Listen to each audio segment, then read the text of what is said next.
Cette relation, elle est fondée sur la confiance réciproque. Chaque fois que la France a eu besoin d'une solidarité pleine et entière, elle l'a reçue de l'Inde. Et chaque fois que l'Inde a été dans l'épreuve, la France a été à ses côtés. Je pense à l'histoire, je pense aussi au terrorisme.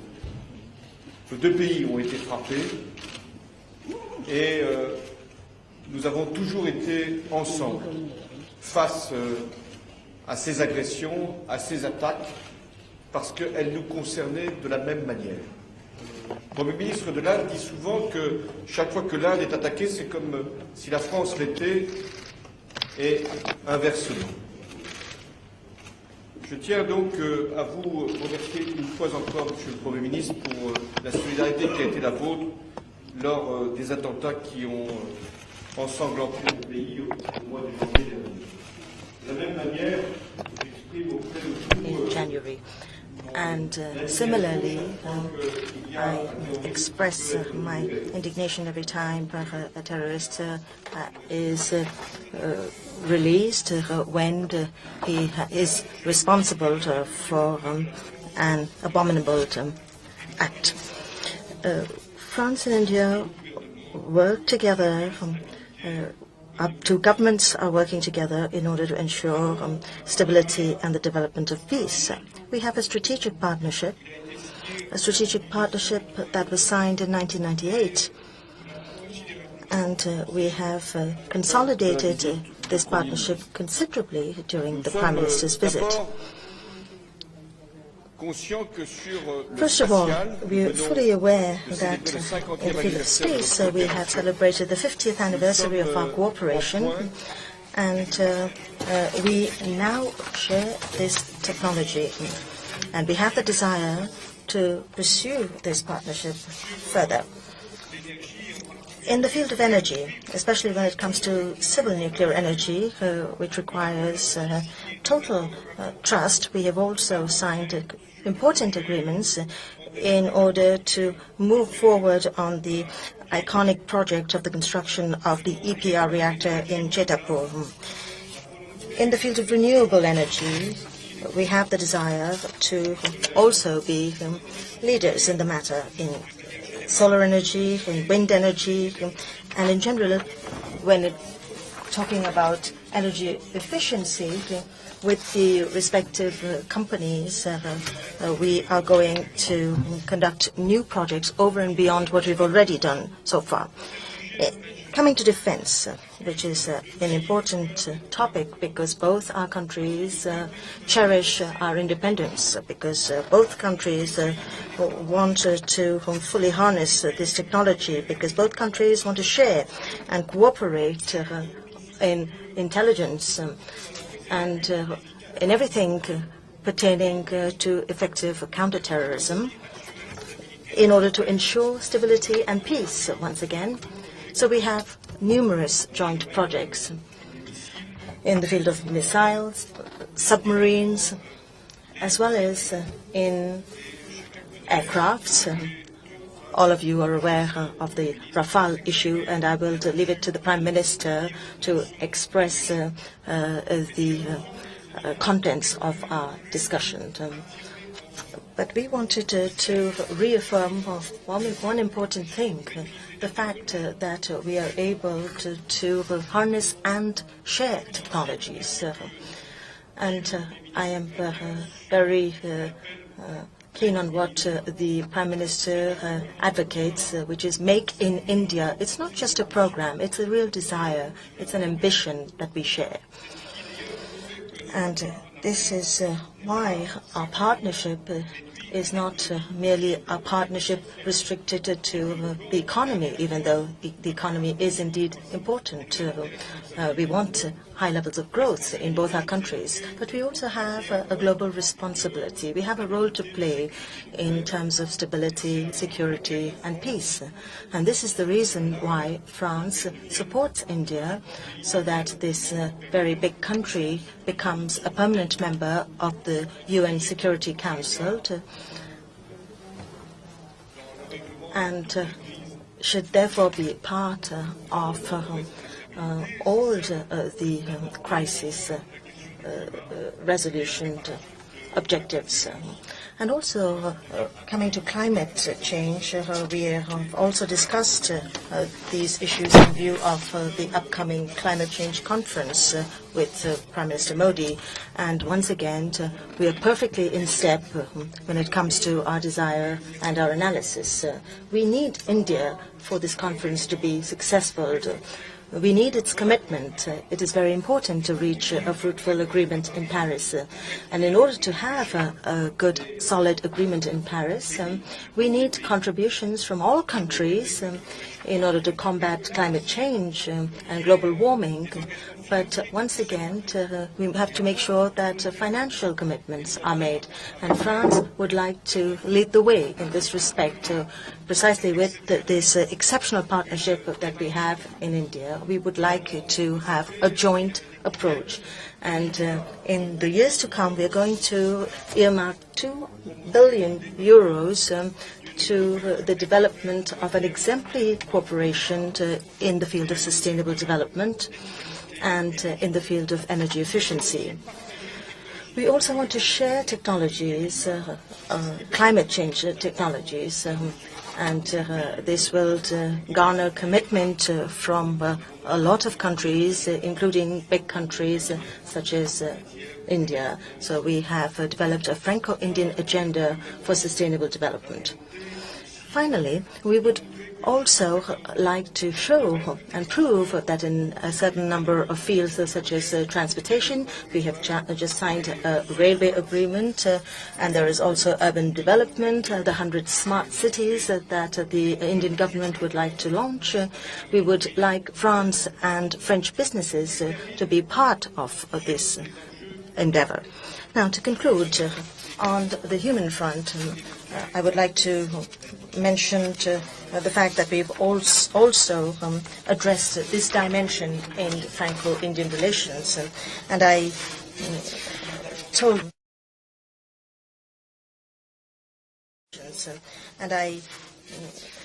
told the Prime Minister that we had the desire to welcome more Indian students into France, so that we were prepared to train more Indian workers in France and through our universities, and cooperation agreements have been signed between the CNRS and its Indian counterpart, as well as between the universities of both our countries. We would also like cooperation in the field of culture, a very high-level cooperation in order to promote our cultural heritage through the Loire Valley castles and the palaces of Rajasthan.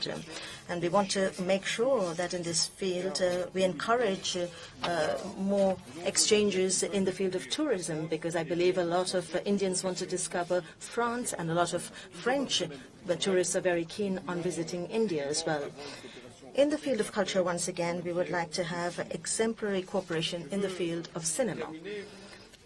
I would like to conclude by pointing out what exactly the Franco-Indian partnership means on the political level.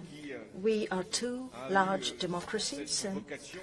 One became a democracy through its revolution and upholds the principles and values of democracy, and the other country had to earn its independence and has now become the largest democracy of the world.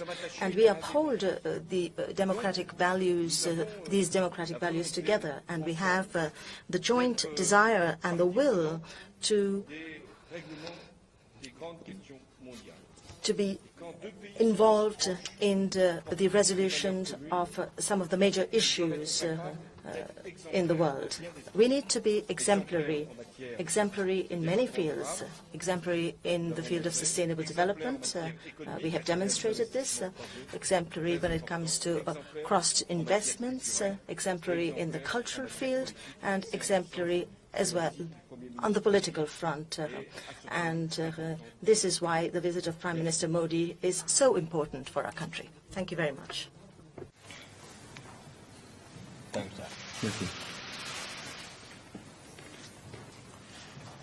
His Excellency President Hollande,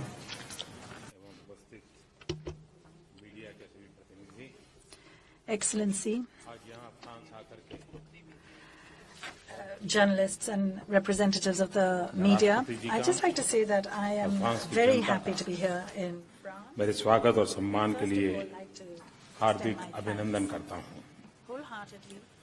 Europe की ये मेरी पहली यात्रा है, लेकिन पहली यात्रा मैं फ्रांस से शुरू कर रहा हूं। ये इस बात का प्रतीक है कि भारत और फ्रांस के संबंध कितने गहरे हैं, कितने पुराने हैं, कितने महत्वपूर्ण हैं और भविष्य में इतना क्या महत्व है। फ्रांस भारत के सबसे घनिष्ठ मित्रों और विश्वसनीय पार्टनर्स में एक हैं। जैसे राष्ट्रपति जी ने बताया कि हम कई बातों में साझी परंपराओं को लेकर के आगे बढ़ रहे हैं। अच्छे समय और चुनौती भरे समय दोनों में फ्रांस भारत के साथ खड़ा रहा है। फ्रांस सदैव भारत के प्रति संवेदनशील रहा है और अंतर्राष्ट्रीय मंच पर फ्रांस ने खुलेआम भारत का साथ दिया है, भारत का समर्थन किया है। हम दो बड़े लोकतंत्र देश हैं, हमारे मूल्य एक जैसे हैं, हमारे हित कई माने में एक दूसरे के साथ जुड़े हुए हैं, एक दूसरे के पूरक हैं। हमारे संबंध व्यापक है, जमीन से आसमान तक, सागर से अंतरिक्ष तक और अब साइबर क्षेत्र में भी हम सहयोग कर रहे हैं। ऐसा कोई क्षेत्र नहीं है जिसमें फ्रांस और भारत की साझेदारी न हो। आज मेरी और राष्ट्रपति होलांद की बहुत अच्छी बातचीत हुई। हमारे रक्षा क्षेत्र के संबंध पुराने और गहन है। डिफेंस इक्विपमेंट और टेक्नोलॉजी में फ्रांस हमेशा एक भरोसेमंद सप्लायर रहा है। फाइटर जेट से लेकर सबमरीन्स तक हमारे सहयोग उत्तम रहे हैं। भारत में फाइटर एयरक्राफ्ट की क्रिटिकल ऑपरेशनल नेसेसिटी का ध्यान में रखते हुए मैंने राष्ट्रपति जी से 36 Rafale jets fly away condition में जल्द से जल्द दोनों सरकार के समझौतों के माध्यम से खरीदने की बात की है। हम दोनों ने निर्णय किया है कि भारत के लिए यह अलग प्रक्रिया में दिए गए टर्म्स एंड कंडीशन से और अच्छे टर्म्स पर होगा। हमारे अधिकारी इस विषय पर विस्तार से बात करेंगे और बात को आगे बढ़ाएंगे। साथ ही साथ राष्ट्रपति जी ने डिफेंस क्षेत्र में मेक इन इंडिया का पूरा समर्थन किया है और मेक इन इंडिया सिर्फ प्रोजेक्ट नहीं, एक एम्बिशन, इस रूप में आपने उसकी सराहना की है। भारत और फ्रांस की कंपनियां मिलकर भारत में रक्षा उपकरण बनाएगी और साथ ही साथ रक्षा तकनीकों का विकास भी करेंगी। इस संदर्भ में आज मेरी फ्रांस के डिफेंस कंपनी से काफी विस्तार से बातें हुई है। आज हम भारत और फ्रांस की रक्षा साझेदारी को एक नए स्तर पर ले गए हैं।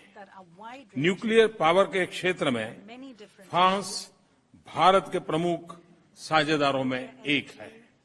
मुझे खुशी है कि जैतापुर में 6 न्यूक्लियर प्लांट बनाने पर हमने प्रगति की है।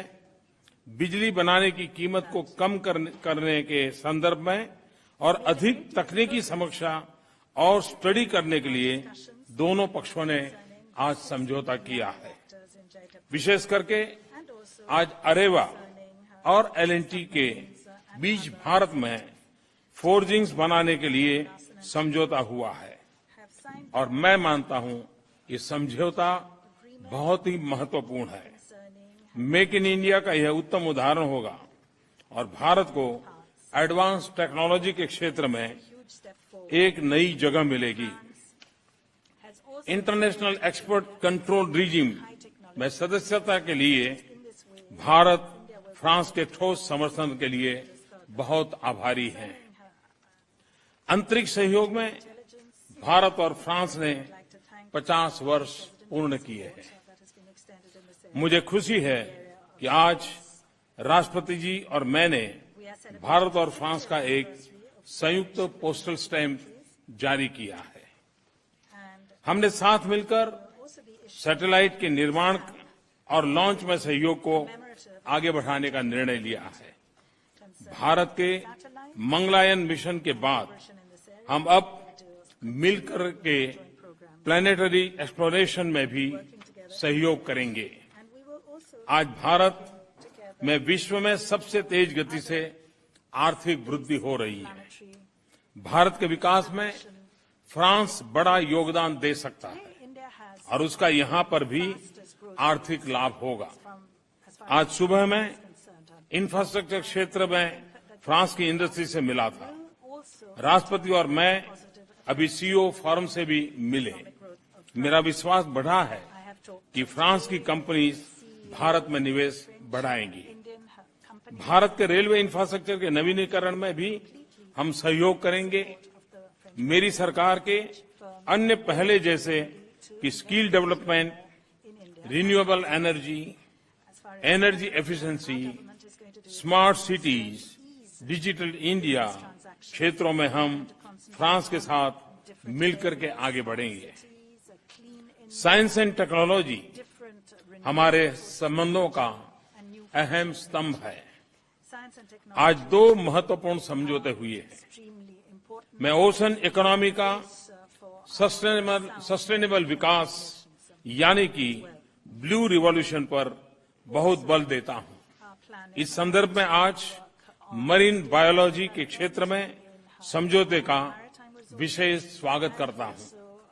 मुझे बहुत खुशी है कि फ्रांस हमारे साथ मिलकर अर्बन हेरिटेज और टूरिज्म प्रमोशन में आगे बढ़ेगा। इस क्षेत्र में फ्रांस की क्षमता से सभी परिचित हैं। मुझे राष्ट्रपति जी को यह बताते हुए बहुत प्रसन्नता हुई कि फ्रांस के नागरिकों को इलेक्ट्रॉनिक ट्रैवल ऑथराइजेशन के माध्यम से आसानी से भारत आने की सुविधा दी जाएगी, जो संबंधों को तो बनाते हैं, टूरिज्म के लिए सरलता पैदा करते हैं। आज हमने समझौता किया है कि दोनों देशों में पढ़ाई के बाद हमारे छात्र देश में और समय रहकर प्रोफेशनल ट्रेनिंग पर कर सकते हैं, जिससे उनको रोजगार मिलने की क्षमता बढ़ेगी। आज विश्व में एक चुनौतीपूर्ण माहौल है।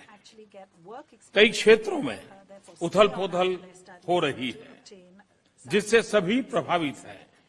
बदलती दुनिया में स्थिरता के बारे में कई अनिश्चित प्रश्न हैं। समुद्री, साइबर और अंतरिक्ष सुरक्षा सभी के लिए चिंता का कारण है। आतंक फैल रहा है और नए नए स्वरूप ले रहा है। विश्व के अनेक क्षेत्रों और शहरों में इस चुनौती का सामना किया जा रहा है, चाहे पेरिस हो या मुंबई। भारत और फ्रांस ने एक दूसरे के दर्द को सहा है और समझा है। इस वैश्विक चुनौती के लिए व्यापक वैश्विक स्ट्रेटेजी की आवश्यकता है। इसमें ये हर देश का दायित्व है कि आतंक के विरुद्ध लड़ाई में पूरा समर्थन दें, आतंक समूहों को पनाह लेने न दें और आतंकवादियों को जल्द से जल्द सजा दें। भारत और फ्रांस इन चुनौतियों को कई मायने में एक तरह से देखते हैं और इस कारण हम अपने सुरक्षा सहयोग को और घनिष्ठ करेंगे। इस संदर्भ में हम इंडियन ओशन के बारे में विचारों का आदान प्रदान करेंगे। यूएन सिक्योरिटी काउंसिल के रिफॉर्म्स हम दोनों का संयुक्त दायित्व है। भारत के सिक्योरिटी काउंसिल की परमानेंट मेंबरशिप के लिए समर्थन के लिए मैं फ्रांस का बहुत आभारी हूं। मुझे पूरा विश्वास है कि इस वर्ष के अंत में पेरिस में होने वाले COP21 सम्मेलन में फ्रांस के नेतृत्व में विश्व के लिए एक नया रोड मैप बनेगा। भारत और फ्रांस मिलकर क्लाइमेट चेंज और ऊर्जा के विषयों पर अपना सहयोग आगे बढ़ाएंगे। अंत में मैं फिर से राष्ट्रपति जी को धन्यवाद देता हूं। मुझे विश्वास है कि हमारी स्ट्रेटेजिक पार्टनरशिप आज एक नई ऊंचाई पर पहुंची है, जो दोनों देशों के नागरिकों के भविष्य को उज्जवल करने में और विश्व में शांति, सुरक्षा और समृद्धि को साकार करने में योगदान देगी।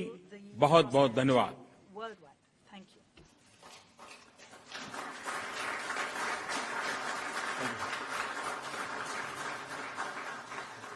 Monsieur le Premier ministre, je suis très sensible aux annonces que vous avez pu faire cet après-midi ici à Paris, en matière d'énergie, d'espace, de développement durable et de défense, et notamment votre volonté d'acheter 36 Rafale dans les meilleurs délais et de faire évoluer le contrat qui avait été passé, et le ministre de la Défense se rendra le plus rapidement possible en Inde. Ces annonces montrent que notre partenariat vient de franchir une étape supplémentaire et que nos deux pays sont unis bien au-delà des questions qui viennent d'être évoquées, unis par une relation qui est la plus belle qui soit, une relation de confiance. Merci.